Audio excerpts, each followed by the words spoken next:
இருங்க நான் சக்கரை போதும் போதும் ஏற்கனவே போட்டேன். இந்தா சக்தி சக்தி 3 பேரும் கஷாயம் குடிங்க. அப்பதான் உள்காயெல்லாம் சீக்கிரமா ஆறும். சரியா? ஏதோ நான் தெரிஞ்சதை போட்டிருக்கேன். ரேணுகா கிட்ட தான் கேட்டேன் எப்படி போடணும்னு. அவ தான் எல்லாத்தையும் சொல்லி கொடுத்தா. அப்படிதான் போட்டிருக்கேன். கூட கூட எப்படி இருந்தாலும் குடிச்சிருங்க. சரியா? உள்காயெல்லாம் ஆறிடும். சக்தி குடிங்க.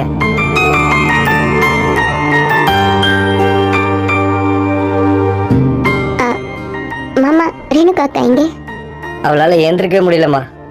மாத்திரை போட்டு நான் தான் படுக்க சொன்னேன். படுத்து தூங்கிட்டு இருக்கா. காலையில தினைக்கும் எந்திரிச்சு வரப்ப ஈஸ்வரி அக்கா இங்க நின்று காபி போட்டுட்டு இருப்பாங்க. குட் மார்னிங் நந்தினின்னு சிரிச்சுக்கிட்டே சொல்லுவாங்க. என்ன பண்றாங்களோ, எப்படி இருக்காங்களோ, சாப்பிட்டாங்களா இல்லையா எதுவுமே தெரியல. அவங்கள போட்டு ஏதாவது டார்ச்சர் பண்ணுவாங்களோன்னு யோசிச்சாலே பயந்து வருது. எங்களை வெறுமனை டிமாண்ட் பண்ணி விசாரிக்கிறோன்ற பேர்லயே அவ்வளவு அடி அடிச்சாங்க. இப்ப அந்த வீடியோலாம் ரெடி பண்ணி என்னென்னமோ பேசிட்டாங்க. இப்ப அக்காவே என்னெல்லாம் செய்யறாங்களோ. ஜனனி இங்க பாரு, ஏதாவது விபரீதமா நடக்கிறதுக்குள்ளார நீ சொன்ன இல்ல சிஎம் செல்ல போய் கம்ப்ளைண்ட் கொடுக்கலான்னு.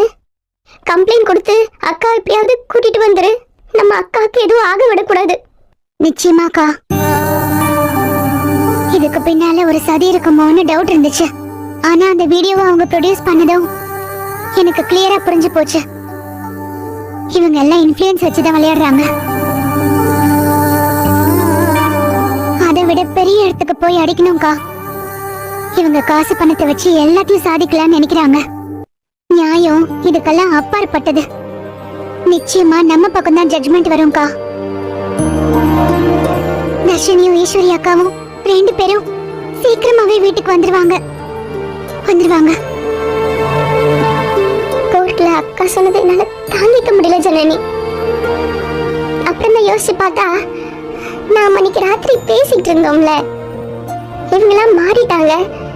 இந்த நேரத்துல நம்மள பிரிஞ்சிருக்கோமே பேசிட்டு இருந்தோம்ல, அத மனசுல போட்டு ஒலட்டி தான் கோர்ட்ல அப்படி பேசியிருக்காங்க. கட்டுக்குள்ள உட்காந்து எம்பிட்டுங்க நீங்கெல்லாம் மாற மாட்டீங்களா?